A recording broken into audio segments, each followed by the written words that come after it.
안녕하십니까. 목회의 관점으로 본 요한계시록 이윤식 목사입니다. 이 시간에도 목회의 관점으로 본 요한계시록 라오디게아 교회에 보내는 편지 3장 18절 말씀으로 함께 하겠습니다. 자, 권면입니다. 내가 열심을 내라 회개하라 18절부터 20절 말씀인데 오늘은 18절 말씀 보겠습니다.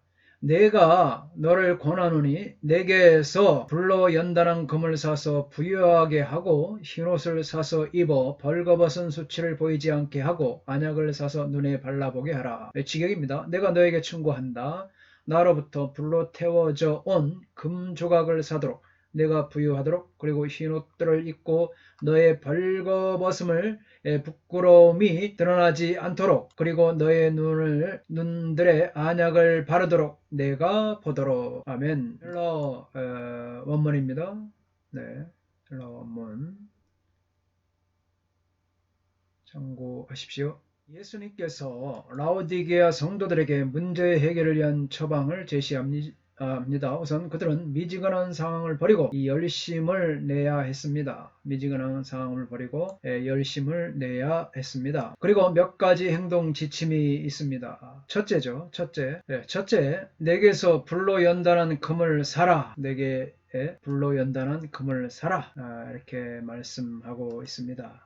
그래서 내게서 불로 연단한 금을 사서 부요하게 하고, 둘째입니다. 흰옷을 사서 수치를 가리라 하심. 흰옷을 사서 입어 벌거벗은 수치를 보이지 않게 하고, 셋째입니다. 안약을 사서 바르라 하십니다. 안약을 사서 눈에 발라 보게 하라. 할렐루야. 첫째로 이 주님은 금융의 중심지이자 경제적 부요가 넘쳐 소아시아 지방에서 가장 부유한 도시인 라오디게아 교회를 향하여 불로 연단한 금을 사라 말씀하고 있습니다. 부유한 도시인데 불로 연단한 금을 사라고 말씀하고 계시죠. 사다, 아고라사이.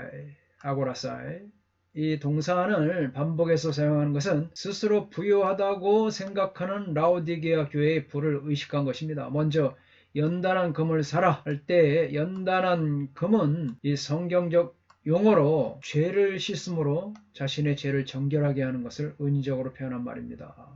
연단한 금을 사라, 이거는 죄를 씻음으로 자신의 삶을 정결하게 하는 것. 욥기서 23장 10절로 말라기 또 3장 2절로 3절에서 말씀하고 있습니다. 더 나아가서 이 표현은 환난을 통해 하나님의 백성을 정결하게 하는 것에 대한 은혜로 사용되기도 했습니다. 스가랴 13장 9절, 베드로전서 1장 6절로 9절. 라오디게아 교회 성도들에게 연단한 금을 사도록 권면하는 것은 자신들을 정결하게 하여 영적 부요를 얻도록 촉구하는 것입니다. 라오디게아는 자신들이 부유하다고 생각했지만 실상은 가난했습니다. 그들이 진실로 부유해질 수 있는 유일한 길은 예수님께 이 금을 사는 것입니다. 그러나 이것은 돈으로 살 수 있는 것은 아닙니다. 왜? 이 믿음으로 말미암기 때문입니다. 할렐루야. 금을 불 속에 넣으면 금은 금끼리 모으고 찌꺼기는 빠져나가 찌꺼기끼리 모입니다. 성도들은 불같은 연단을 통해 이 불순물이 제거되고 순수한 믿음의 금 같은 성도들이 되어야 되는 것입니다. 금보다 더 귀한 것은 정순한 믿음이죠. 정금 같은 믿음이죠. 이런 금 같은 믿음은 돈으로 살 수 있는 것이 아닙니다. 주님께서 주시겠다고 하신 구원의 요청을 받고 또 이 주님의 구원의 복음을 받아들임으로써 얻을 수가 있습니다. 참된 보화는 하나님 나라의 복음입니다. 할렐루야. 이렇게 개인적인 고난을 통해 정련된 금을 예수님으로부터 살 때에만 진정으로 부요한 자가 될 수가 있습니다. 오늘날 이 배금 시대에 다시 한번 우리를 생각해 하는 말씀인 줄 믿습니다. 둘째, 흰옷을 사서 수치를 가리라 하시죠. 흰옷을 사서 입어 벌거벗은 수치를 보이지 않게 하라. 벌거벗은 수치를 보이지 않게 하라. 이 흰옷은 청결, 성결, 거룩, 경건 생활을 의미하지 않습니까? 그래서 주님은 검정색 양모로 된 최고급의 옷이 많이 생산되었던 라오디게아 도시에 있는 교회를 향하여 흰옷을 사라 말씀하십니다. 예수님은 왜 이런 말씀을 하셨을까요? 이 도시가 온갖 옥감의 발달로 육신을 가릴 수가 있으나 신앙적으로는 타협하는 종교로 전락하여 사악한 그들의 모습이 그대로 드러나게 되었던 것입니다. 그래서 예수님은 너희들 말이야 흰옷을 사서 수치를 가려라. 할렐루야. 그래서 수치를 가리도록 말씀합니다. 그러므로 주님은 이들을 향하여 갈보리 언덕 위에 십자가에서 흘리신 예수님의 보혈로 말미암아 구속의 은혜와 구원의 옷을 입으라는 것입니다. 또한 흰옷을 사서 벌거벗은 수치를 보이지 않게 하라는 것은 교회의 정체성을 회복하라는 의미를 갖고 있습니다. 이것은 계시록 3장 4절로 5절에서 4대 교회 성도들에게 옷을 더럽히지 아니한 자 몇 명이 내게 있어 흰옷을 입고 나와 함께 다니리라 과 비슷한 말씀입니다. 아멘. 여기에서 옷을 더럽히지 않았다는 것은 우상 숭배에 동참하지 않았다는 것이죠. 또 흰옷을 입고 나와 함께 다니리라 라고 한 것은 좀 더 적극적인 의미로 예수님과의 정상적인 관계 성립을 의미합니다. 그러한 삶은 결국 핍박과 고난을 가져오게 되지만 그들은 영적으로 부유한 자들입니다. 그리고 벌거벗은 수치를 보이다 하는 하나님께서 우상 숭배에 가담한 것에 대하여 이스라엘과 다른 민족들을 고소할 때 사용하신 말씀입니다. 성경 말씀에 이렇게 많은 구절들이 있습니다. 이러한 용어의 사용은 라오디게아 교회의 우상 숭배에 의한 죄를 드러내려는 목적을 갖습니다. 결코 이러한 죄를 드러내고 다시는 죄를 짓지 말라고 하는 것은 우상 숭배로 말미암아 상실했던 하나님의 자녀로서의 참된 모습을 회복하라는 경고성 권면으로 받아들일 수가 있습니다. 성경에서 옷을 벗는 것은 이 심판과 굴욕의 상징입니다. 그렇다면 옷을 입어야 할진데 주님은 그 옷은 흰옷을 입어라. 흰옷이죠. 말씀하십니다. 이것은 거룩한 생활, 성결한 생활, 믿음의 생활, 경건한 생활을 통하여 나의 이 벌거벗은 부분을 가려야 되는 줄 믿습니다. 아멘. 세 번째는 안약을 사서 바르라 하시는 거죠. 그래서 안약을 사서 눈에 발라보게 하라. 라오디게아 도시는 북서쪽으로 21km 지점에 병을 고치는 신을 모시는 맨카루가 신전과 관련하여 세워진 의학 전문학교가 있었습니다. 그리고 이 도시는 의학의 중심지로 형성되어 의술이 발달되었음을 라오디게아 주화에 나타나고 있을 정도입니다. 특히 이 고약과 안약의 발달이죠. 전 세계로 수출되었을 정도로 유명합니다. 이러한 도시의 주님은 안약을 사서 바르라 말씀하고 있습니다. 참 물이 홍수가 나서 물이 넘치면 먹을 물이 없듯이 안약이 발달한 그 도시의 라오디게아에게 너네들 안약을 사서 좀 바르라 말씀하고 있습니다. 그 목적은 그들로 하여금 이 보게 하는 것이죠. 보게 하는 것.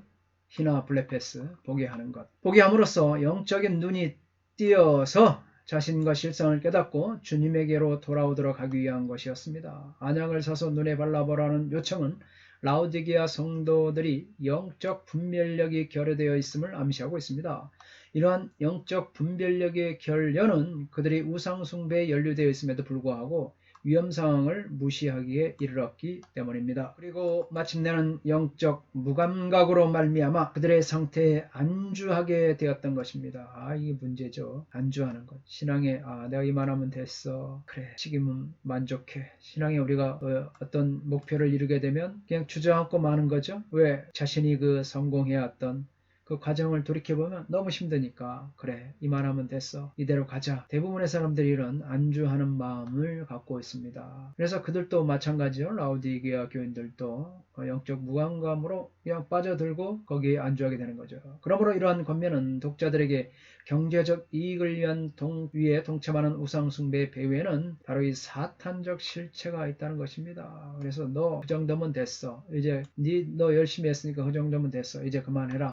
이래 사탄이 주저앉히는 거죠. 사탄적 실체가 있다는 것을 파악하도록 하기 위함입니다. 너의 눈먼 것을 인식하라. 그렇지 않으면 치유될 소망이 없다. 예수님 말씀하고 있습니다. 요한복음 3장 9장 39절에서 말씀하고 있는 것이죠. 안약을 사서 눈에 발라보게 하라. 안약을 사서 눈에 발라보게 하라. 그 말씀입니다. 안약을 사서 눈에 좀 발라봐라. 그래서 이 말씀은 이 성령의 은혜를 받으라. 성령의 판단력과 판단력을 가지라. 성령의 은총으로 판단하라. 영적 시각 장애인 노릇을 하지 말라는 것. 영적인 통찰력을 회복하라는 권면이죠. 영적으로 눈먼 자들을 향한 촉구입니다. 그래서 이런 분들이 말씀했습니다. 요한계시록 1장의 첫 번째 환상에서 그리스도가 가슴에는 금띠를 띠고 머리에는 흰 양털 같고 눈은 불꽃 같았던 것을 우리 주목해 봅니다. 1장 13절 14절의 말씀이죠. 이 특징은 18절에 지금 오늘 본문에 언급된 세 가지 생산품이 있죠. 연단한 금을 사고 흰옷을 입고 안약을 발라라. 이 세 가지 것과 두드러지게 대응을 이루고 있습니다. 금과 흰옷, 안약은 모두 한 대상, 곧 누구를 가리키고 있습니까? 이 그리스도를 지시하고 있는 것이죠. 그리스도를 지시하고 있습니다. 라오디게아 교회의 질병은 오직 그리스도에게서 참된 영적 자원을 구입하여 그리스도와의 관계가 새롭게 되어야만 치유될 수가 있었습니다. 오직 예수 안에 참된 부요 또 통찰력이 있습니다. 진정 예수께서 친히 십자가의 고난 가운데서 자신의 충성된 증언을 통해 모든 참된 부여의 원천을 확립하셨습니다. 아멘. 예수님은 라오디게아 교회가 진실로 필요로 하는 모든 것이죠. 그렇습니다. 주 예수는 날 구원하신 것. 우리가 예수님을 나의 모든 것이라고 하지 않습니까? 찬양하지 않습니까? 비록 다른 모든 것은 잃었을지라도 라오디게아 교회는 아직 그들의 진실로 필요로 하는 모든 것을 가질 수 있습니다. 그러나 예수님 없이는 아무것도 가지지 못합니다. 예수님 없이는 세상에 모든 것이 아무 필요가 없다는 거죠. 정말 이런 고백이 다시 한번 저와 여러분에게도 다시 이 대색이 좀 지라고 또 각오가 새롭게 되기를 원합니다. 교회는 영적인 것의 가치를 볼 수 있게 안약을 사서 발라야 됩니다. 할렐루야, 할렐루야. 안약을 사서 발라야 되는 것이죠. 이건 역시 물리적인 안약을 바르라는 의미가 아니라 영적인 분별을 하라는 것입니다. 영적인 분별을 하라는 것. 오늘 우리는 이 시대를 영적인 눈을 뜨고 바라봐야 합니다. 그래서 19절은 독자들에게 계종하라고 보내는 촉정장이 아니라 이미 시작된 그리스도와의 관계를 새롭게 하라고 보내는 이 독촉장이죠. 여러분이 독촉장이 얼마나 무섭습니까? 특히 이 빛독촉장, 말도 못한 고통 아니겠습니까? 그래서 다시 한번 예수 그리스도와의 관계를 새롭게 하라. 이 독촉장을 보내는 주체가 누가 될까요? 우리 성령께서 우리 마음속에 보낸다 하지 않겠습니까? 성령님께서 우리 막 두드리는 거예요. 마음속을. 네? 그리스도, 너 왜 자꾸 그리스도의 관계가 바르지 못하느냐? 너 왜 이런 일을 하는지? 너 왜 주님이 기뻐하는 일을 하지 않느냐? 그리스도의 관계를 다시 새롭게 하고 과거를 청산하고 죄를 청산하고 예수님과의 관계를 새롭게 하라. 막 성령님께서 어디에? 나에게 나의 마음속에 막 쿵쾅쿵쾅쿵쾅 성령의 신호를 보내죠. 독촉장을 보내죠. 네, 그렇습니다. 우리는 이 성령의 음성을 듣고 다시 새롭게 그리스도와 관계를 다시 새롭게 해야 되는 줄 믿습니다. 할렐루야. 아멘. 감사합니다. 다음 시간에도 라오디게아 3장 말씀 이어서 계속 보겠습니다. 건강하십시오. 샬롬.